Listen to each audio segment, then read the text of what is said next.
நண்பர்கள் அனைவருக்கும் தமிழ் புத்தாண்டு நல்வாழ்த்துக்கள். இன்றைக்கி நம்ம பார்க்கக்கூடியது தமிழ் வருட பரப்பு பலன்கள். ஓகே, அதாவது தமிழ் வருட பிறப்பின் பேர் என்னன்னு பார்த்தீங்கன்னா பராபவ வருடம். இந்த வருடத்தில் சூரிய பகவான் சித்திரை மாதம் உச்சமடைகிறார். ஓகே, இந்த வருடம் எப்போ வருதுன்னா ஏப்ரல் 14ஆம் தேதி சதய நட்சத்திரத்தில் செவ்வாய்க்கிழமை கௌரவ கர்ணம் துவாதசி திதி சுப்ரம் யோகத்தில் பிறக்கிறார். சரி, அதாவது இந்த வருஷம் நாட்டை ஆள போகிறது யாருன்னு பார்த்தீங்கன்னா, அதாவது நம்ம வருட பிறப்பு வர்றதுக்கு முன்னாடி தெலுங்கு வருட பிறப்பு வரும் பார்த்தீங்களா, அந்த தெலுங்கு வருட பிறப்போடைய கிழமை எதுவோ அந்த கிழமைக்குள்ள கிரகம் தான் நம்ம தமிழ் வருட பிறப்போடைய ராஜாவாக ஆழ்வார். அது எப்படி? அதாவது இப்போ பாருங்கள், தெலுங்கு வருட பிறப்பு எப்போ வந்தது? மார்ச் 19ஆம் தேதி வியாழக்கிழமை. அப்போ வியாழக்கிழமையோடது குரு. அப்போ அந்த குரு தான் நம்ம தமிழ் வருட பிறப்புடைய ராஜாவாக வருவார். சரியா? இப்போ தெலுங்கு வருட பிறப்பு அவங்க எப்படி கொண்டாடினாங்க? அவங்க அதிகாலையில் எண்ணெய் தேய்ச்சி குளித்து, அங்கே தெலுங்கானா, ஆந்திரா, கர்நாடகாலெலாம் அவங்க என்ன பண்ணுவாங்க, வேப்பம்பூ, மாங்காய், வெல்லம் இதெல்லாம் சேர்ந்து ஒரு பச்சடி மாதிரி வச்சு, அதை உகாதி பச்சடின்னு சொல்லுவாங்க, அதை வச்சு அவங்க பூஜை பண்ணி பஞ்சாங்கம் வச்சு புது ட்ரெஸ்லாம் கொடுத்து அவங்க கொண்டாடுவாங்க. நம்ம தமிழ் வருட பிறப்பை நம்ம எப்படி கொண்டாடுவோம்? அதாவது ஒவ்வொரு ஊர்லேயும் ஒவ்வொரு விதமாக இருக்கலாம். அந்த எங்கள் நாஞ்சில் நகரில் எப்படி பண்ணுவோம்னா, அதை தலைக்கு நாளே நாங்கள் காய்கறிகளை வச்சு கொன்றைப்பூ வச்சு அதில் ஒரு கண்ணாடி வச்சுருப்போம். கண்ணாடி வச்சு காலையில் எழுந்திரிச்சோடனே அந்த கனிகளை பார்த்து பெரியவங்கள்ட்ட ஆசீர்வாதம் வாங்கி நாங்கள் கை நீட்டம் கொடுப்போம்.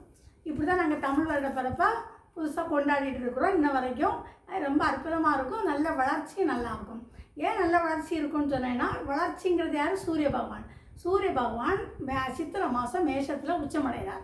அப்போ அது ரொம்ப அற்புதமான இது. அதனால தான் நிறைய வெயில் ஜாஸ்தியாக இருக்குன்னு சொல்கிறது. நெருப்பு ராசியில் நெருப்பு கிரகம் உச்சமடையும் போது தான் சித்திரை மாதம் வெயில் ஜாஸ்தியாக இருக்குது இல்லையா?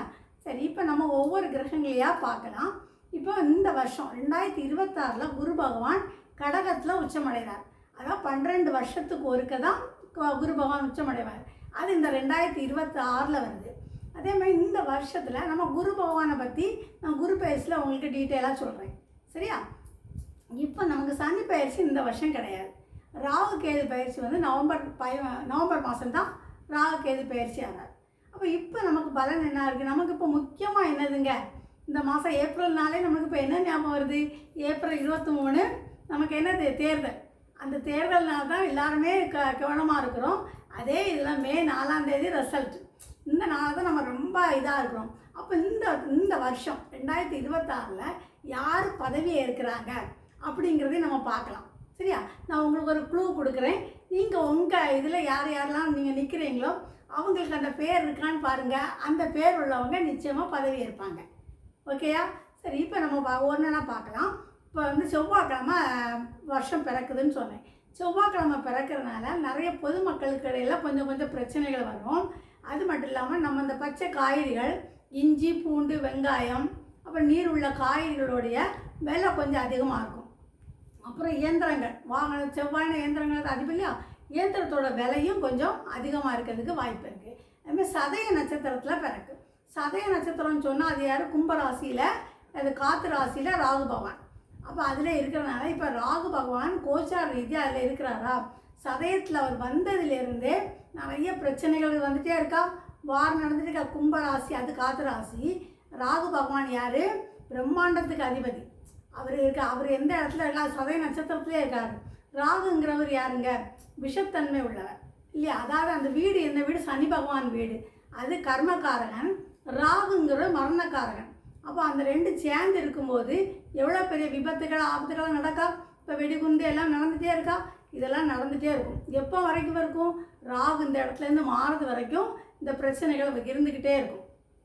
இது இப்போ நிறைய பேருக்கு ராகு தான் கேன்சர். அப்போ இப்போ கேன்சர் நிறைய பேர் இருந்து இறந்துருக்கலாம். ஏன்னா அவங்களோட கோச்சாரப்படியும் தசாபுத்தி படியும் இப்போ அவங்களுக்கு சரியான அமைப்பில் இல்லைன்னு வச்சுக்கிங்களா, நிறைய பேர் கேன்சரில் இறக்க வாய்ப்பு இருக்குது. விஷத்தன்மை இருக்குது, தற்கொலை பண்ணி இறக்குறது, மருந்தடிச்சு இறக்குறது, இதெல்லாம் நிறைய இந்த ராகு நிறைய இருக்குது. ராகு வந்து எப்போவுமே ஒரு ஆள் 2 ஆளை கொள்ளாது.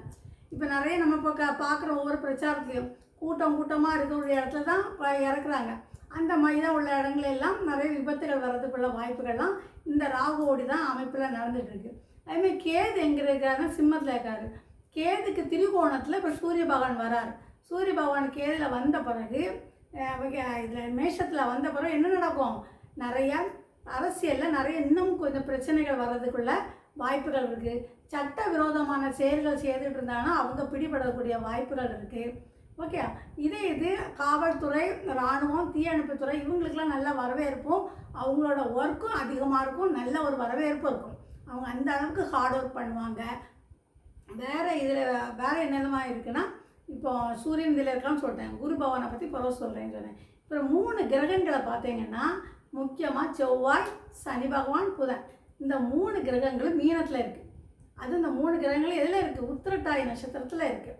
உத்திரட்டாதி நட்சத்திரம் இப்போ பாருங்கள், இந்த 3 கிரகங்களும் பகை கிரகங்கள் சொல்லிட்டேன். இந்த பகை கிரகம் அதாவது இப்போ எக்ஸாம்பிள் சொல்கிறேன்னே, ஒரு 3 பகை கிரகங்கள். இப்போ நம்ம தேர்தல் வர்றதுனால தேர்தலை வச்சே சொல்லட்டுமா, இப்போ 3 தேர்தலில் இருக்க கட்சிக்காரங்க ஒரு இடத்துல போய் பிரச்சாரம் பண்ணுறாங்கன்னு வச்சுக்கோங்க. அப்போ அது எந்த மாதிரி இடத்துல எப்படி நடக்கும்னு யோசித்து பாருங்கள். இப்போ சனி பகவான் எடுத்துக்கோங்க, அவர் முதியவர், கொஞ்சம் வயசானவர், எப்படி பிரச்சாரம் பண்ணுவார், அதாவது அவங்க காமராஜரை பற்றி, ஐயா கலைஞரை பற்றி, ஜெயலலிதா அம்மையாரை பற்றி அவங்களெல்லாம் எடுத்து சொல்லி அவங்க பிரச்சாரம் பண்ணுவாங்க. அப்போ நிறைய பேருக்கு இவங்கள தான் தெரியும். அப்போ அவங்க இந்த மாதிரி பண்ணும்போது அடுத்த செவ்வாய் கிரகம் கூடவே இருக்குது. செவ்வாய் யார், வேகத்துக்கும் கோபத்துக்கும் அதிபதி. அப்போ அவங்க டாம் டிம்னு பேசுவாங்க, சத்தமாக பேசுறது, சண்டை போடுறது, ஊழல் பண்ணுறது, இந்த மாதிரி பண்ணுறதெல்லாம் விபத்துக்கு வருது பார்த்தீங்களா. அப்போ அவங்க அந்த இடத்துல இந்த மாதிரி பண்ணுவாங்க. அப்போ சண்டை வர்றதுக்கு வருது. இது கூட புதன் இருக்குதா, புதன் யார், தந்திரக்காரன். அது ரெட்டை கிரகம் இல்லையா, அது தந்திர மாட்டு இங்கே ஒன்று பேசி அங்கே ஒன்று பேசி ரெண்டையும் பிரித்து விட்டு அது நின்றோம் இல்லையா. அப்போ ஒரு 3 பகை கிரகங்கள் ஒரு இடத்துல இருந்தால் எந்தெந்த மாதிரி பிரச்சனை வரும்னு பாருங்கள். அதுவும் உத்திரட்டாதி நட்சத்திரத்திலே 3 கிரகங்களே இருக்குது. அவங்க உத்திரட்டாதின்னு சொன்னாலே என்னங்க, 4 கால். அப்போ 4 கால்னால் என்னது, நாற்காலி. இந்த நாற்காலிக்காக தான் நம்ம இவ்வளோ சண்டை இதுவும் போட்டுட்ருக்குறோம் இல்லையா. அந்த ஒரு கால் போனாலும் போச்சு.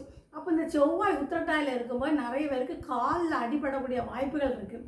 அதனால் நீங்கள் சும்மா இந்த பிரச்சாரம் பண்ணும்போதெல்லாம் ரொம்ப கவனமாக போங்க. உங்கள் ஜாதகத்தில் செவ்வாயோட தசா புத்தியெல்லாம் அமைப்பு இருக்கும்போது இந்த மாதிரி கால் உடையக்கூடிய அமைப்பெல்லாம் வரும். ஓகே, அந்த மாதிரி நீங்கள் ரொம்ப கவனமாக. இதே மாதிரி புதனை எடுத்துக்கிட்டிங்கன்னா, புதன் உத்திரட்டாதி 3ஆம் பாதத்தில் வரும்போது, புதன் மண் தத்துவங்க, அது மீனராசி கடலில் இருக்குது. ஓகே, அப்போ புதன் தகவல் தொடர்பு. இந்த உத்திரட்டாதி 3ஆம் பாதத்தில் வரும்போது கடலுக்கு அடியில் கூட ஒரு பூகம்பங்கள் ஏதாவது வெடி வச்சு பூகம்பம் வரக்கூடிய வாய்ப்பு இருக்குது. அப்போ நமக்கு நிறைய இன்டர்நெட் கனெக்ஷன்லாம் போகக்கூடிய வாய்ப்பு இருக்குது. ஏன்னா அது தகவல் தொடர்புக்காரங்களா. அதனால் இப்போ பார்த்தீங்கன்னா தகவல் தொடர்பு தான் நம்ம வேலையே நடந்துட்டுருக்கு இல்லையா. இப்போ ஒரு சின்ன கை குழந்தைய எடுத்துக்கிட்டால் கூட செல்லை கொடுத்தா தான் அதுக்கு சிரிக்குது. அந்த மாதிரி காலமாக மாறி போயிட்டுருக்கனால இந்த மாதிரி விளைவுகள்லாம் நிறைய இருக்குது. இது நம்ம மனிதர்களால் இல்லை, கிரகங்களாலேயும் நிறைய நடக்குது. அது கூட மனிதர்களோட சூழ்ச்சியும் நடந்துகிட்ருக்கு இல்லையா. அதனால் நம்ம எப்போவுமே எல்லாருமே நல்லதே நடப்போம். அதனால் சனி பகவான் உத்திரட்டாதியில் இருக்கனால காமதேனு உத்திரட்டாதினா. அப்போ நீங்கள் இந்த கரூர் கல்யாண பசுபீஸ்வரர் கோயில் இருக்குது பாருங்கள், அங்கே தான் காமதேனுக்கு சிவபெருமான் காட்சி கொடுத்தாரு. நீங்கள் அங்கே இருந்தீங்கன்னா அந்த கோயிலுக்கு போயிட்டு வாங்க. யார் போகலாம், சனி தசை சனி இது நடக்கக்கூடியவங்க அந்த கோயிலுக்கு போயிட்டு வாங்க. இதுவே செவ்வாயாக இருந்தாச்சுன்னா, செவ்வாய் குரு வீட்டில் இருக்கா, அதனால் கண்டகுரு கவசம் படிச்சுட்டு இருக்கீங்க, அதனால் அதை கேளுங்க. இனிமேல் புதனாக இருந்தானா என்ன பண்ணுவீங்க, இந்த வேப்ப மரத்தை நடுங்க. அதான் வேப்ப மரம் தான் உத்திரட்டாதி. சரி, வேப்ப மரம்லாம் என்ன நட முடியாது மேடம், இந்த வேப்பம் கொழுந்து இருக்குது பார்த்தீங்களா, அதை பாக்கெட்டில் போட்டுருக்காங்க. ஏன்னா பெரிய பெரிய பிரச்சனைகள் வராமல் இருக்க தான் இந்த சின்ன சின்ன பரிகாரங்களை செய்யும்போது, கடவுளை கும்பிடும்போது ரொம்ப நல்ல ஒரு விஷயங்கள்லாம் நடக்கிறதுக்கு வாய்ப்பு இருக்குது. ஓகேங்களா. இதே ராவுக்கு திரிகோணத்தில் சூரியன் மிதுனத்தில் வரும்போது ஒரு பெரிய அரசியல் தலைவராக மத தலைவர் யாராவது ஒரு கண்டம் வரக்கூடிய வாய்ப்புகள்லாம் இருக்குது. ஓகேங்களா. சரி, அடுத்த பதிவில் பார்ப்போம். நன்றி, வணக்கம்.